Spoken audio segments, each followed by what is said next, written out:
अपनी बेटी को अनब्याही न छोड़ने पाए, इसके लिए जिम्मेदारी सरकार लेगी कि उस बेटी का कन्यादान हम लोग करेंगे। हम लोग उस परिवार के साथ एक संबल बनकर के खड़े रहेंगे। जब सरकार का एक भाव होता है तो परिवार आर्थिक स्वावलंबन की दिशा में अग्रसर होता है।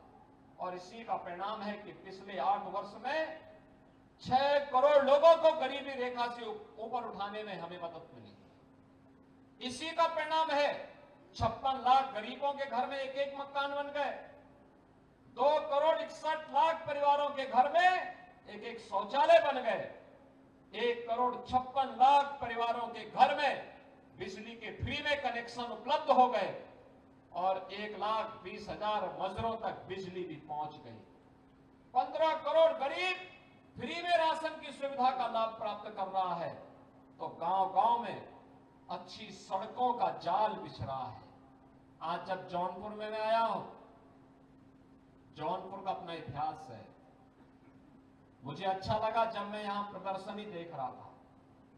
अब यहां की इमरती भी जीआई टैग हो गई है। अब इसको भी अंतर्राष्ट्रीय बाजार में एक मान्यता मिलेगी, इसका एक्सपोर्ट हो पाएगा, देश के बाजार में छा जाएगी।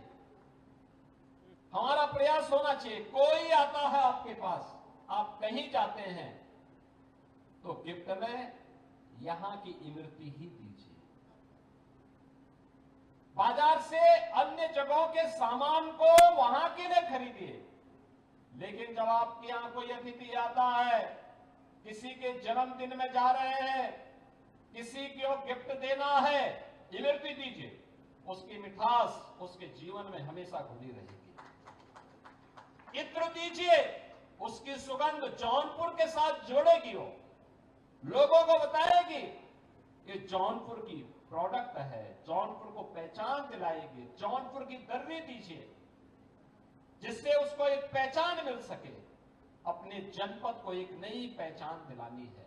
और इसीलिए जब मैं यहां आया हूं, मैं मंच में भाषण देने के लिए आ रहा था तो गिरीश यादव जी मुझे याद दिला रहे थे कि यहां के कुछ कार्य हैं। मैंने उनको कहा है कि हम जौनपुर को स्मार्ट सिटी बनाने जा रहे हैं, चिंता मत करिए। जितनी भी आपके यहाँ की सड़कें होंगी, ये जौनपुर सिटी के अंदर जितनी भी आपके पास सड़कें होंगी, बिजली के झूलते हुए तार होंगे, ड्रेनेज की समस्या होगी, एक झटके में समाधान होगा। इसका एक मास्टर प्लान बना करके उसको लागू करवाइए। इस समस्या का समाधान सरकार करने के लिए आपके साथ खड़ी है। सरकार इसका समाधान का रास्ता निकालेगी। आज के दिन पे पैसे की कमी नहीं है, पैसे की कमी नहीं है, बस पैसे का सही सदुपयोग हो जाए, सही जगह लग जाए। अभी मैं आ रहा था, गोमती के तट पर कितने शानदार घाट बने हुए हैं।